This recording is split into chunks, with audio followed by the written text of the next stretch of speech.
우리가 지난주부터 이제 에베소서의 말씀을 함께 살펴보고 있는데 오늘 이 에베소서 말씀의 내용은 바울이 에베소 교회 성도들을 위해서 자신이 기도를 하고 있는데 그 기도의 내용이 어떠한 것인지를 소개를 해줍니다. 내가 너희들을 위해서 계속하여 기뻐하고 감사함으로 이와 같은 기도를 드리고 있다 이거예요. 근데 이 기도 내용을 살펴보면 이 바울이 바라는 게 있어요. 무엇이냐?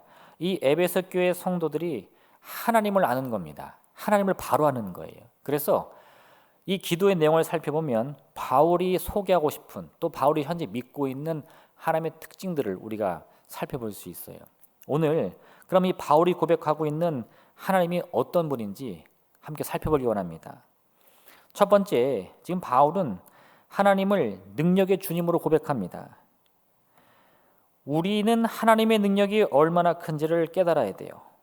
바울은 이와 같은 위대한 하나님의 능력을 보여주는 가장 대표적인 특징이 예수 그리스도가 죽은 자 가운데서 다시 살아나신 것이다 말하고 있어요. 예수님의 부활은 죽음을 넘어서서 가질 수 있는 산 소망을 의미합니다.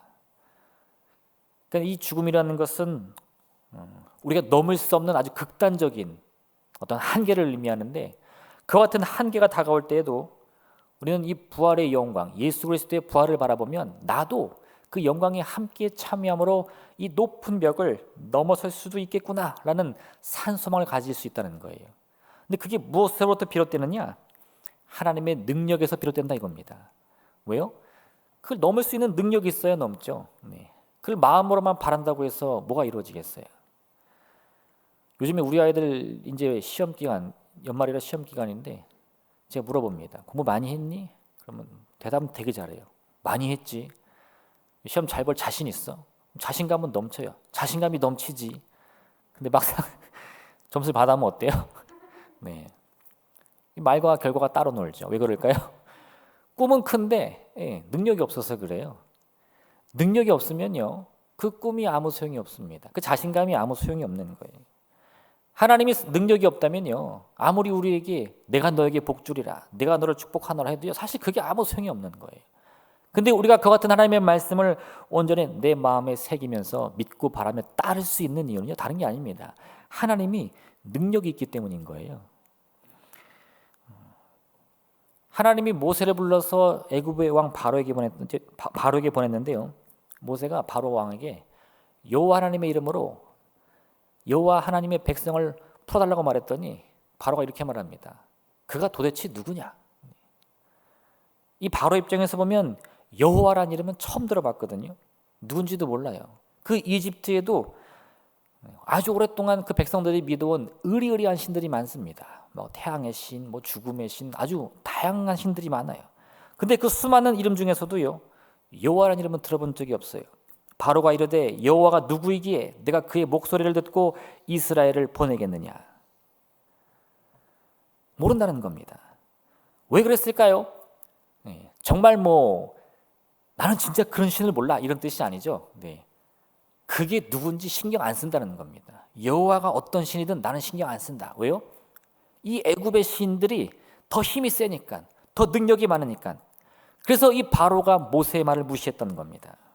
그리고 모세는요, 또 그런 바로의 말에 크게 낙심해요. 이게 안 되겠구나. 왜요?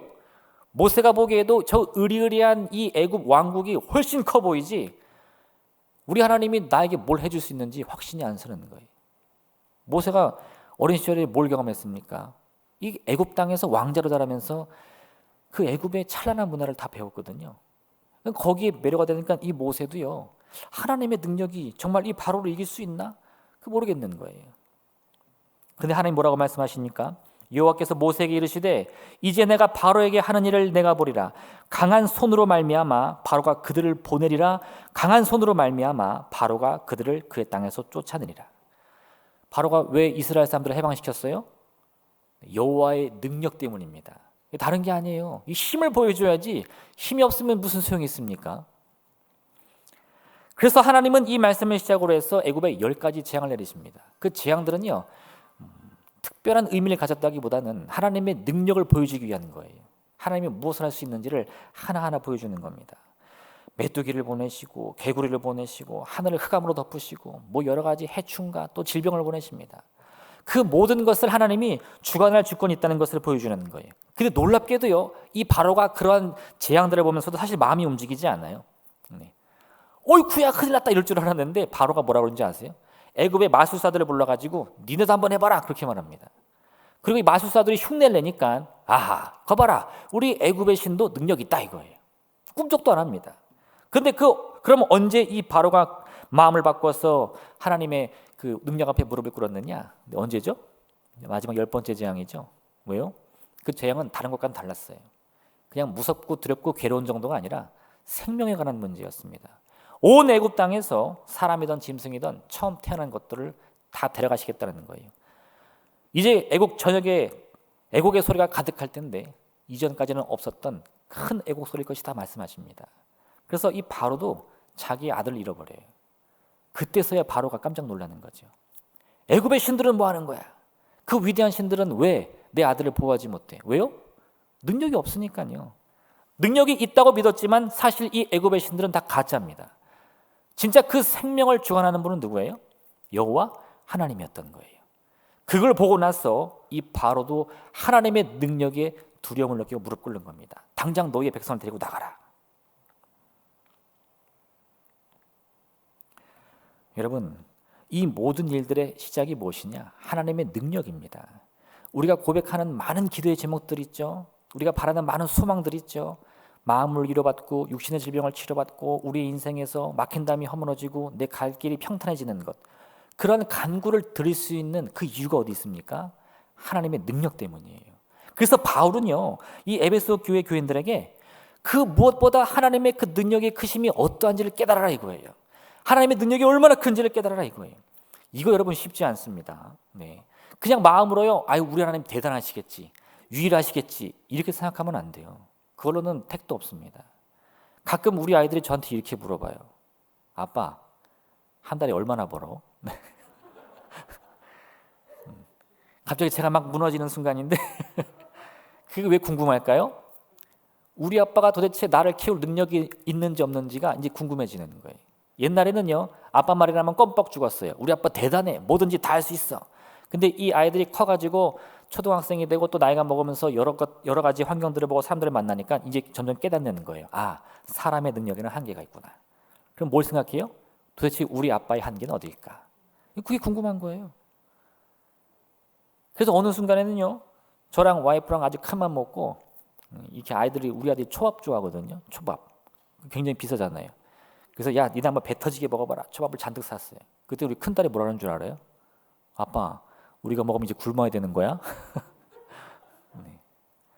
아빠의 능력을 의심하니까 이 초밥이 기쁘지 않아요. 할렐루야. 하나님의 능력에 의심이 가면요, 사실 기도할 수 없습니다. 기도하면서도 기쁨이 없어요. 응답을 받아도요, 그게 참 응답인지 거짓인지 분간이 안 갑니다. 아니, 하나님이 정말 이거 할 수 있나? 내 기도 들어주실 수 있나? 모든 신앙의 근간이 흔들리는 거예요. 그래서 이 바울은요, 우리가 온전한 믿음을 갖기 위해는 그 무엇보다 하나님의 능력의 위대함을 알아야 된다 이겁니다. 그냥 여러분 크겠지, 우리 아빠 돈 많이 벌겠지, 할렐루야 그렇게 생각하시면 안 된다는 거예요. 정말 그 능력이 어떠한 것인지를 깨달으셔야 돼요. 그 가장 대표적인 예가 뭐라고요? 죽음을 이기신 예수님. 죽음을 이기신 예수님. 여러분이 품고 있는 그 문제가 죽음보다 큰 문제가 있습니까?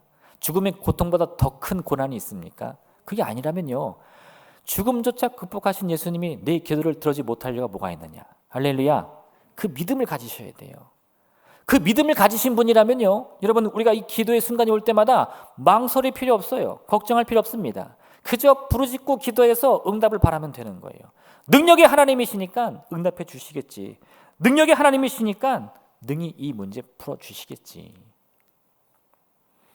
고린도전서 1장 25절에 이와 같이 말씀하는데, 하나님의 어리석음이 사람보다 지혜롭고 하나님의 약하심이 사람보다 강하니라.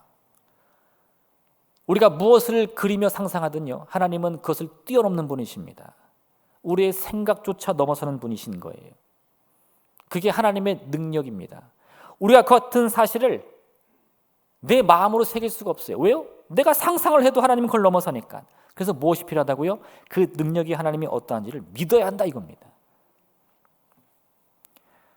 여호와의 손이 짧아 구원하지 못하심도 아니요 귀가 둔하여 듣지 못하심도 아니라 오직 너희 죄악이 너희와 너희 하나님 사이를 갈라놓았고 너희 죄가 그의 얼굴을 가리어서 너희에게서 듣지 않으시게 함이니라.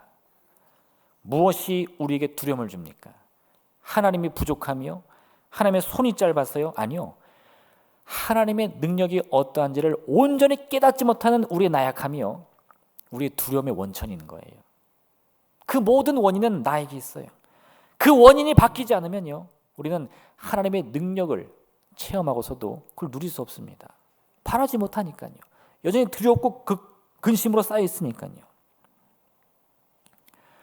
그래서 이 바울은 에베소의 모든 성도들을 향해서 어떠한 상황이 오든 하나님의 능력을 믿고 의지하여 승리하라고 말씀하고 있는 겁니다. 누가 능히 그의 분노 앞에 서며 누가 능히 그의 진노를 감당하랴. 그의 진노가 불처럼 쏟아지니 그로 말미암아 바위들이 깨지는도다. 여호와는 선하시며 환난 날의 산성이시라. 그는 자기에게 피하는 자들을 아시느니라. 우리가 하나님의 능력을 온전히 고백할 때에 우리는 지금 내 마음에 품고 있는 이 문제들이 극복될 수 있다는 사실을 믿을 수 있습니다. 무엇 때문이라고요? 하나님의 능력 때문에. 하나님의 능력 때문에 우리는 내 문제가 해결될 수 있다고 믿는다는 거예요. 아무것도 보이지 않고요. 아무것도 잡히지 않는 것처럼 느껴지지만 무엇이 있어요? 나를 향한 하나님의 능력이 있으니까. 그게 우리 소망의 근거인 거예요. 예수님은 불의한 재판장의 이야기를 우리에게 들려주시는데 한 억울한 여인이 이 재판장을 찾아옵니다. 이 과부는 억울한 일을 당했는데 힘이 없어요. 자기를 도와주는 사람이 아무도 없습니다. 그래서 이 재판장을 찾아와 자기의 억울함을 호소하는데 사실 이 재판장은 그 말에서 소문난 아주 불의한 재판관이에요. 사람을 무시하고 멸시하는데 심지어는 하나님도 업신여기는 그런 사람입니다. 왜 하나님을 업신여겨요? 이건 믿음이 없다는 뜻이 아니고 자기의 권세를 그만큼 자랑한다는 뜻입니다. 교회 안 다닌다는 뜻이 아니에요. 할렐루야. 네. 그 재판관의 권세가 얼마나 큰지 야 하나님이고 뭐고 까불면 나한테 죽어 뭐 이런 사람 있죠. 그거 똑같은 거예요. 그 권세 때문에 하나님을 업신여기는 사람이에요. 근데 그 재판관이 어떻게 돼요? 그 과부가 가서 끈질기게 요청했더니 야 내가 괴로워서라도 저 간청을 들어줘야겠다. 그래서 그 여인의 억울함을 풀어준다는 거예요. 그럼 그 여인은요 그 불의한 재판관 사람을 멸시하고 하나님도 업신여기는 그 재판관을 도대체 왜 찾아갑니까? 그 못된 사람을 도대체 왜 찾아가는 거예요? 그가 자기의 억울함을 풀어줄 권세가 있다는 것을 알기 때문이에요. 사람을 성품으로 보면 아주 못된 사람이지만요 그래도 내 억울함 풀자고 보니까 능력 있는 사람이 그 사람밖에 없어요. 그럼 어떡합니까? 답이 없는데 찾아가서 그 사람에게 매달리는 거예요. 그 예수님 마지막에 뭐라고 말씀하시죠? 하물며 우리를 사랑하시는 하늘 아버지께서 왜 우리의 요청을 들어주지 않겠느냐 하시는 거예요. 하나님의 능력을 깨닫고 안다면 우리가 그 불의한 재판관 찾아갈 일이 없는 거죠. 하나님을 찾아가서 끈질기게 외치며 간구하며 기도할 때 그 능력이 반드시 우리에게 응답하신다 이겁니다. 우리가 믿는 하나님은 능력의 하나님이십니다. 그 손길로요 세상의 모든 골짜기를 다 메우시고 높은 산들은 평탄케 하시며 사막에도 생명의 강을 흐르게 하시는 분이에요. 그 능력의 하나님을 의지하시길 부탁드립니다. 두 번째, 바울이 고백하는 주님은 구원의 주님이세요. 사도 바울은 또한 우리가 믿는 하나님을 구원의 하나님이라고 소개합니다. 하나님이 예수 그리스도를 죽은 자들 가운데 다시 살리신 이유가 무엇일까요? 단순히 능력 자랑하기 위해서가 아닙니다. 이거 봐라, 나 이것도 할 수 있다. 그런 일종의 자기 PR이 아닙니다. 예수님의 이 십자가 사건은요, 바로 우리를 위한 거예요. 여러분들을 위한 거예요. 하나님을 위한 것도 아니고 예수님을 위한 것도 아니고 우리 모두를 위한 겁니다. 왜요? 우리를 구원하시려고. 그래서 여러분, 하나님은 능력의 하나님인 동시에 반드시 구원의 하나님이셔야 합니다. 이 두 개가 함께 묶여야 돼요. 세상을 창조하시고요, 죽음과 생명을 주관하시는 주님이 우리한테 관심이 없다면 그게 무슨 소용이 있습니까? 아빠가요, 한 달에 1,000만 원 1억씩 버는데 도무지 자식한테 돈을 안 써요. 그럼 그게 자식에게 무슨 소용이 있겠어요? 아빠 얼마 벌어? 이 질문이 아무 소용이 없는 겁니다. 그 아빠가 자식을 사랑해서 자식의 문제 앞에 늘 간섭하며 그 자식을 사랑으로 돌봐줄 때 그 아빠의 능력이 자식에겐 기쁨이 되는 거죠. 천지를 창조하신 하나님의 손길이 우리를 향하고 있기 때문에 우리에겐 기쁨이 되는 거예요. 그래서 우리 하나님은요, 능력이 하나님인 동시에 구원의 하나님으로 우리에게 오셔야만 되는 겁니다. 다윗은 이렇게 고백하는데, 내가 사망의 음침한 골짜기로 다닐지라도 해를 두려워하지 않을 것은 주께서 나와 함께 하심이라. 주의 지팡이와 막대기가 나를 안위하시나이다. 다윗의 인생을 우리가 짤막하게 보면요, 그렇게 부러운 인생이 없어요. 아버지의 양을 치던 어린 소년이 어느 날 출세해서 온 나라의 왕이 됩니다. 이게 얼마나 부럽습니까? 할렐루야, 할렐루야. 네, 우리 어린 자녀들이 부모님에게, 엄마, 나 꿈이 있어, 이 나라의 대통령이 될 거야. 그러면 어때요? 속으로는 네가 할 수 있을까? 의심이 되지만 기분 좋잖아요, 그죠? 엄마, 나 그냥 밥이나 먹고 살래? 이러면 기분 좋으세요? 아니죠? 네. 큰 꿈을 가질 때 기분이 좋은데 다윗은 그 큰 꿈을 이뤘단 말이에요. 왕이 됐어요. 나라의 왕이 됐어요. 그게 얼마나 부러운 인생입니까? 그런데 이 승승장구할 것만 같던 이 다윗의 인생도요, 조금 더 자세히 살펴보면 그 성공을 이루기까지 엄청난 고난과 슬픔이 있었습니다. 다윗이 젊은 시절 사울의 군단 장관 들어갔죠. 거기서 전쟁을 승리하여서 나라의 공을 세웠는데 왕인 사울이 그것을 질투해서 이 다윗을 죽이려고 합니다. 군대를 동원해요. 밥을 먹다가도 창을 던집니다. 언제 자기 목이 달아날지 몰라가지고 결국 다윗이 도망가는 거예요. 어디까지 도망가냐? 그 당시 이 이스라엘과 철천지 원수로 지냈던 블레셋으로 도망갑니다. 근데 거기서도 의심받아요. 저는 사울 왕의 군대 장관 다윗이 아니니까. 다윗이 어떻게 하죠? 침을 질질 흘리는 거죠. 살으려고. 그렇게 이 비참한 모든 환경 속에서도요, 바울이 그걸 견뎌냈기 때문에 그 성공에 이룰 수 있었던 거예요. 근데 다윗이 왕이 돼가지고 자기의 그런 인생을 되돌아보니까 내 인생 수없이 많은 문제와 위기가 다가왔었는데 그때마다 내가 잘 인내하여 견뎌냈고 승리했더라 이겁니다. 어떻게 해요? 내가 잘나서가 아니라 사망의 음침한 골짜기에도 빠져봤는데 하나님이 거기서도 나를 건지신다는 거예요. 우리가 하나님의 크신 능력을 깨달았을 때 우리는 반드시 그 위대한 손길이 다른 어떠한 일 때문이 아니라 우리를 구원하시기 위해서 내게 다가온다는 사실을 깨달아야만 됩니다. 하나님이 능력을 우리에게 보여주실 때요, 거긴 다 의미가 있어요. 와, 하나님 대단해요, 이게 칭찬받으려는 게 아니라 그 위대한 능력을 통해 우리를 구원하시기 위한다는 거예요. 그걸 아는데 우리가 우리 입술을 닫을 이유가 뭐가 있습니까? 내가 바라고 있는 것을 요구하지 않을 이유가 뭐가 있어요? 제가 어젯밤에 우리 막내를 엄청 혼냈는데 저녁에 아이들 배가 고프다고 그래가지고 치킨을 사줬어요. 얼마나 좋아, 그죠? 그 아이들이 행복하게 막 뜯어 먹을 줄 알았는데 이 막내가 입맛이 없다고 안 먹는 거예요. 그래서 너 웬일이냐? 우리 막내가 엄청 잘 먹거든요. 근데 입맛이 없다는 거예요. 그래서 그런가 보다. 그리고 다 치워버렸죠. 그랬더니 조금 있다가 그러는 거야. 아빠 나 배고파. 그래? 그럼 과일이나 깎아 먹을까? 그랬더니 아니라는 거야. 그랬더니 막 때를 쓰면서 뭐라 그러는 줄 아세요? 나도 치킨 줘 그러더라고. 그래서 대박 혼났죠. 야, 먹을 때 먹어야지. 다 지나가고 달라고 무슨 소용이 있냐. 하나님이 우리에게 다가오셔서 능력을 보여주시는데 그게 나를 위한 구원인지 모르면요, 나 배불러, 나 안 먹어도 돼, 하나님 필요 없어요, 이러고 나서 나중에 아이고 하나님 한 번만 더 도와주세요 이런다는 거예요. 할렐루야, 할렐루야. 그 구원의 하나님을 모르니까요, 하나님의 능력을 눈앞에 보면서도 그 하나님이 나를 위해 응답이나 해주실까? 그건 남 얘기겠지, 이렇게 생각한다는 거예요. 성경의 수많은 말씀들을 살펴보십시오. 그 말씀들이 기록된 이유가 무엇입니까? 다양한 이야기를 담고 있지만요, 주제는 하나예요. 뭐예요? 하나님이 우리를 구원하신다. 하나님이 우리를 살리신다. 다른 거 없습니다.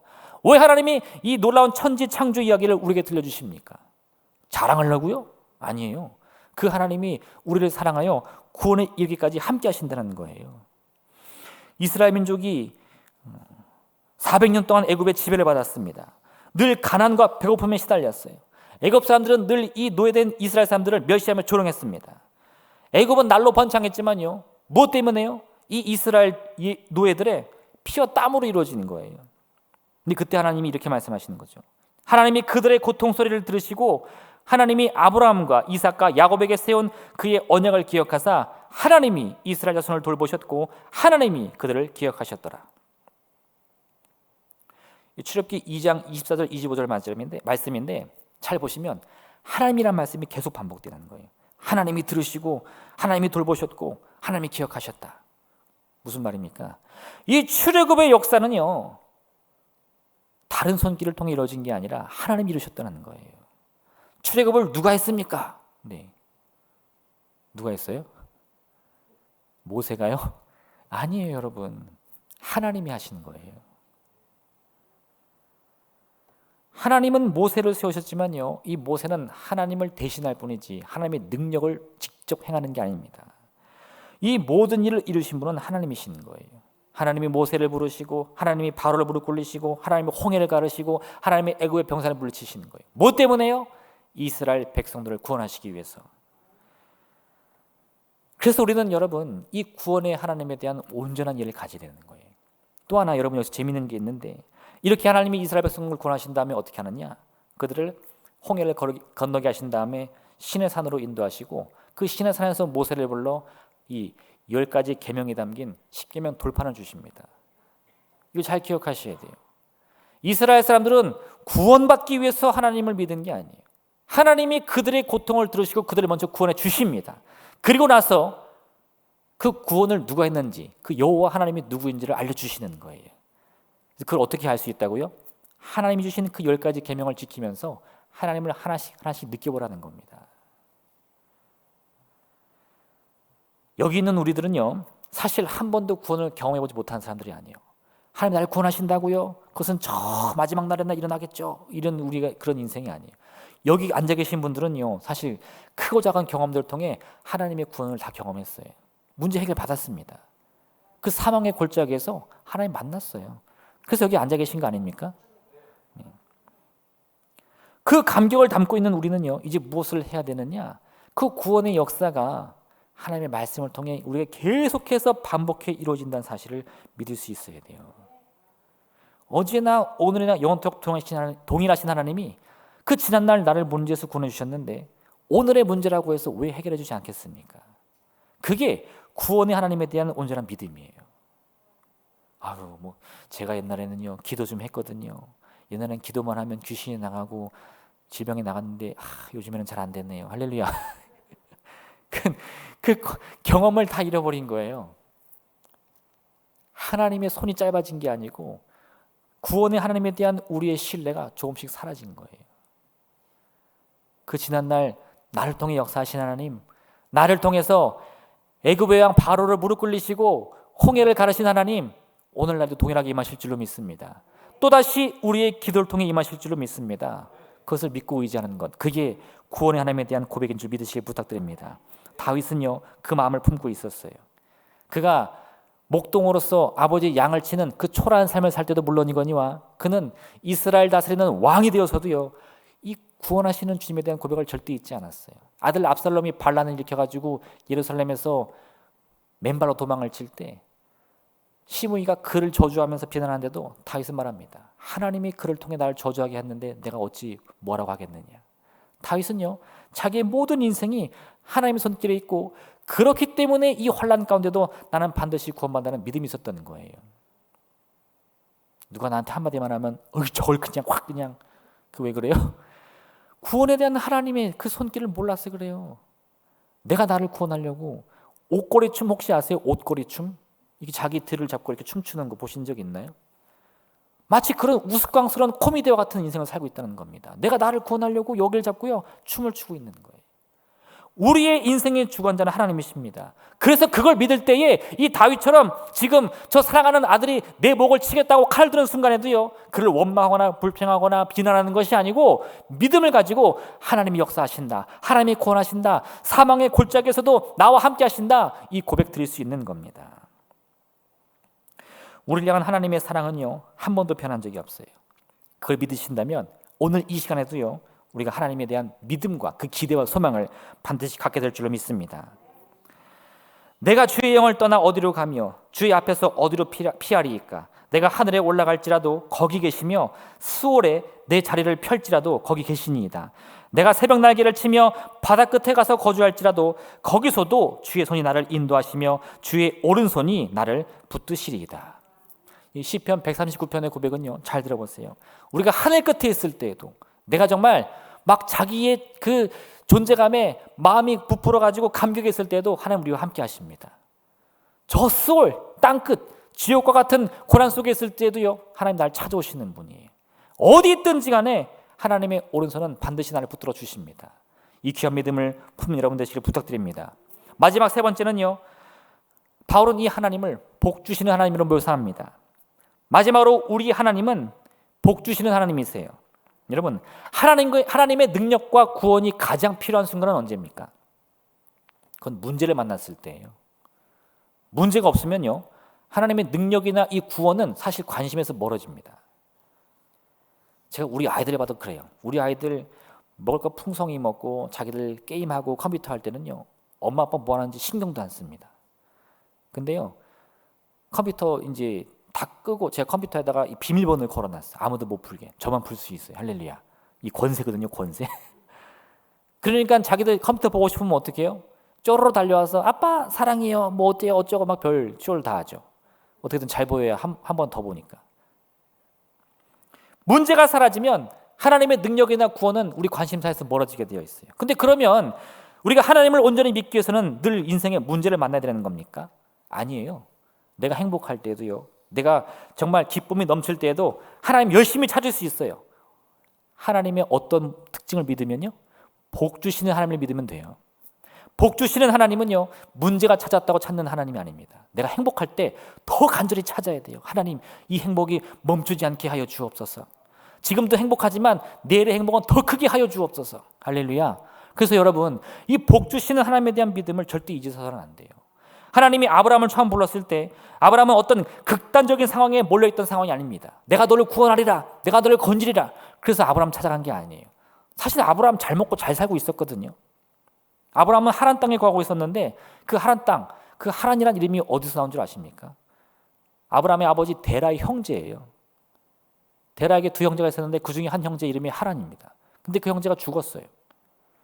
제 곰곰이 생각해 보니까 왜 어떻게 보면 작은 아버지겠죠. 그 작은 아버지와 이 도시 이름이 같은가? 아마도 그 아버지가 이 도시를 세우는데 큰 공을 세운 거라니까 그런 상상을 한번 해본 적이 있어요. 어쨌든 이 데라도요, 아주 풍족한 사람입니다. 제 상상이 맞다면 그 형제들은 이 하란 땅에서 아주 큰 지위를 차지하고 있었을 거예요. 근데 그런 이 데라의 아들 아브라함인데 뭐가 부족했겠습니까? 근데 하나님 뭐라 그러세요? 거기 떠나라는 거죠. 거기 떠나라는 거예요. 그게 하나님의 부르심입니다. 왜요? 하나님이 그에게 복 주시기 위해서. 일반적인 상황이라면요, 눌러하는 게 나을 거예요. 아이고 하나님, 지금 제 삶에 부족한 것이 없는데 하나님의 능력이나 구원 지금 바랄 때가 아닙니다. 그런데 아니에요, 여러분. 왜 그 하나님의 부르심에 귀를 기울여야 할까요? 능력의 하나님이나 구원의 하나님에 대한 믿음 때문이 아니라 복 주시는 하나님에 대한 믿음 때문에. 그래서 이게 아주 중요합니다. 하나님이 다윗을 사울 왕의 손에서 건지시고요, 수많은 이방 민족들과의 전쟁에서도 그를 지켜주셨어요. 왜 그랬을까요? 다윗의 생명을 쭉 연장시켜주기 위해서. 그것만이 아니고 이 다윗을 하나님의 은혜와 축복으로 풍성히 채워주기 위해서인 거예요. 하나님의 목적은요, 단순히 우리의 삶을 지켜보는 데 있지 않습니다. 또 이 얘기가 제 옛날 생각나는데, 첫 아이를 낳았을 때 와이프가 이제 저한테 그러더라고요. 애기 잘 봐. 네. 그럼 남자들은 보통 어떻게 하는 줄 아세요? 잘 보죠. 가만히 잘 봐요. 넘어지든 울든 똥을 싸든 배고프든 잘 봅니다. 네. 지켜보는 거예요. 보라고 했으니까. 네. 그러니까 된통 혼난 적이 있는데 네. 하나님은 그런 분 아니라는 거예요. 우리를 지켜보는 분이 아니시고 우리의 삶에 함께 동참하시는 분이에요. 나와 함께 만나주십니다. 나와 함께 대화하시고 내 걸음과 동행하세요. 왜요? 심심해서? 아니요. 우리를 복 주시기 위해서. 그래서 때로 우리는요, 그 복의 자리로 가기 위해서 하나님의 인도하심을 따라야 되는데 그게 미처 예상하지 못한 길이 될 때가 있어요. 나는 그런 길 가고 싶지 않았는데, 나는 그런 길을 원치 않았는데, 근데 그 길을 가야 합니다. 나는 이 집 떠나고 싶지 않은데 고향 땅에 머물고 싶은데 그래도 떠나야 돼요. 왜요? 그게 하나님이 우리에게 복 주시는 방법이니까. 그래서 여러분, 우리는 이 복 주시는 하나님을 위해서 때로는 인생의 깊은 고난과 슬픔을 마주해야 하기도 합니다. 우리의 한계를 넘어서는 고난을 스스로 겪어야 할 때도 있는 거예요. 근데 그것은 우리를 멸망시키는 재앙이 아니고요, 우리를 연단시키는 하나님의 시험입니다. 그걸 넘어설 때에 진정한 복 주시는 하나님을 더 깊이 고백하며 만날 수 있는 거예요. 이게 복 주시는 하나님의 특징인 거예요. 아까는 문제를 만났어요. 그래서 하나님을 찾고 기도하고 간구하다가 능력의 하나님, 구원의 하나님을 찾게 되었는데, 지금은 아니에요. 하나님을 먼저 만났어. 복 주시는 하나님을 깨달았어. 그 하나님을 고백하다 보니까 내가 내 스스로 그 고난을 향해 나간다는 겁니다. 하나님은 처음부터 우리를 향해 많은 은혜와 축복을 약속해 주셨습니다. 하나님의 축복은 우리가 노력해서 얻어야 할 하나의 목표는 아니에요. 그건 약속입니다. 주시겠다고 약속을 해주신 거지 노력해서 얻는 게 아니에요. 노력해서 얻는다는 것은 무슨 뜻이냐? 내 노력의 대가만큼 받는다는 거예요. 많이 일한 사람은 많이 받고 적게 일한 사람은 적게 받습니다. 이게 우리 방법이죠. 그런데 하나님의 포도원에 일한 일꾼들은 어때요? 하나님이 처음부터 모두에게 똑같은 은혜를 약속해 주시는 거예요. 하루 종일 일한 사람도 하나님의 은혜와 축복 받을 수 있습니다. 1시간만 일한 사람도요, 하나님이 은혜와 축복 받을 수 있는 거예요. 그러니까 사람들은 어때요? 아니, 하나님, 나는 하루 종일 일하고 저 사람 1시간 일했는데 똑같이 복 주시면 어떡합니까? 그거 따지면 안 돼요, 여러분. 왜요? 내가 받은 복도요, 하루 종일 일한 만큼만 주신 게 아니라 더 풍성하게 넘치게 주셨기 때문인 거예요. 그거 보고도 욕심내면 그건 진짜 교만이죠. 여러분, 하나님의 이 방법을 잘 아시면요, 우리는 이 축복을 너무나 행복하게 누릴 수 있습니다. 1시간을 일하든 하루 종일 일하든요, 그것 때문에 괴로워하고 남들 때문에 시기 질투하는 것이 아니고 그 풍성한 은혜 가운데 온전히 우리 삶을 즐길 수 있는 거예요. 이삭이 블레셋 사람들의 땅을 빌려가지고 농사를 지었는데 그의 결실이 100배나 나온 거예요. 갑자기 큰 부자가 되니까요, 블레셋 사람들이 얼마나 배가 아픈지 이삭을 시기 질투합니다. 그래서 이 이삭이 우물을 파가지고 이제 양떼들을 먹이려고 하니까 시비를 거는 거예요. 야, 이 땅은 우리 거야. 넌 저리 가. 이 땅이 우리 거니까 이 우물도 우리 거야. 그렇게 몇 번을 괴롭히는 겁니다. 만약 이삭이요, 그 똑같은 사람의 생각을 가지고 복 주시는 하나님을 믿는 것이 아니라 이 세상의 원리대로 따져 물었다면요, 막 달려들었을 거예요. 대들었을 거예요. 근데 이삭은 그렇게 하지 않습니다. 그거 뺐으면요, 니네 가져. 그 옆집으로 이사 가요. 그 옆에 파는데 또 물이 솟아나요. 블레셋 사람들이 그걸 또 뺏어가는데 그럼 또 이사 갑니다. 옆에 땅을 파는데 또 물이 나와요. 여러분, 잘 되는 사람을 가만히 보면 어떤 느낌이 들어요? 손대는 것마다 잘 되는 사람. 그 사람이 한 번, 두 번 하면요, 야, 운이 좋았겠지 하는데 이게 3번, 4번, 5번, 6번 계속 반복되면 무서울 때가 있어요. 이거 뭔가 저 사람 용한 능력이 있나? 네. 뭔가 신령해 보이지 않으세요? 할렐루야. 네. 저만 그런가? 네. 근데 이삭이 딱 그랬어요. 갑자기 블레셋 사람들이 이 땅에 손만 대면 샘이 솟는 것을 보더니 이삭을 두려워합니다. 그 왜 두려울까요? 그에게 복 주시는 하나님의 능력을 깨달았기 때문이에요. 야곱은 어린 시절 자기가 얻고 싶은 것 어떻게 얻었습니까? 거짓말을 했어요. 속였어요. 빼앗았어요. 그 나중엔 그것이 다 소용없다는 것을 압니다. 뭐예요? 자기보다 더 거짓말 잘하는 사람 세상에 널려 있어요. 외삼촌 만났는데 어찌나 이 사기꾼 왕인지 야곱도 혼이 쏙 나갑니다. 깜빡 속아 넘어가고 마는 거예요. 세상에 자기보다 힘 강한 사람 널려 있습니다. 그 형 에서가 칼을 들고 쫓아오니까요, 두려워서 피할 길이 없는 거예요. 그래서 야곱이 어떻게 합니까? 자기를 찾아온 하나님의 천사의 이 허리를 꽉 잡고는요, 나를 복 주시지 않고는 떠날 수 없습니다. 그 뼈가 부러지는 고통 속에서도요, 복 주시는 하나님 놓치지 않겠다는 거예요. 왜요? 그게 내가 살 길이니까. 여러분, 고린도전서 10장 30절은 이같이 말합니다. 그런즉 너희가 먹든지 마시든지 무엇을 하든지 다 하나님의 영광을 위하여 하라. 무슨 말입니까?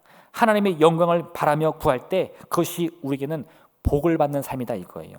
그런즉 너희는 먼저 그의 나라와 그의 의를 구하라. 그리하면 이 모든 것을 너희에게 더하시리라.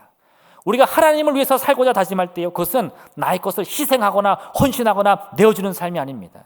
하나님을 위해 산다는 것은요, 복 주시는 하나님을 온전히 믿고 의지해서 하나님의 뜻대로 아버지 주시는 그 은혜와 축복을 다 누리겠다는 고백인 것이에요. 나는 하나님의 나라와 의를 먼저 구했는데 그것을 끝나는 게 아닙니다. 어떻게 해요? 그런 나의 작은 노력에 하나님 더 풍성한 은혜로 답해 주시는 분이기 때문에 그런 거예요. 여러분, 이 하나님의 특징을 잘 기억하시기를 부탁드립니다.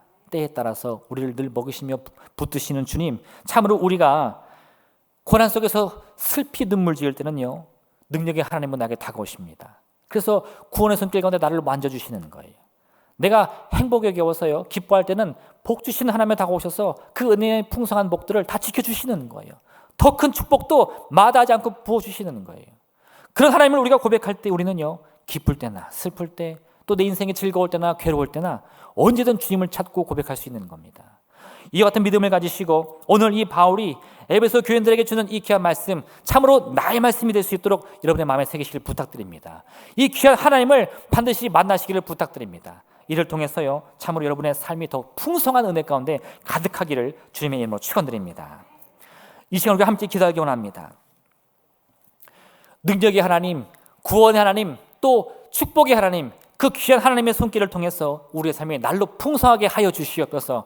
문제가 있다면, 괴로움이 있다면 주 앞에 맡겨 응답받게 도와주시옵시며, 육신의 질병 또 마음의 슬픔들 다 주 앞에 고침받게 도와주시옵소서. 이 귀한 은혜로 말미암아 어제보다 더 나은 오늘을, 또 오늘보다 더 나은 내일을 항상 꿈꾸며 그 은혜 안에 갈 수 있도록 도와주옵소서. 주님의 이른 생을 부르며 간절히 기도하겠습니다. 주여, 주여.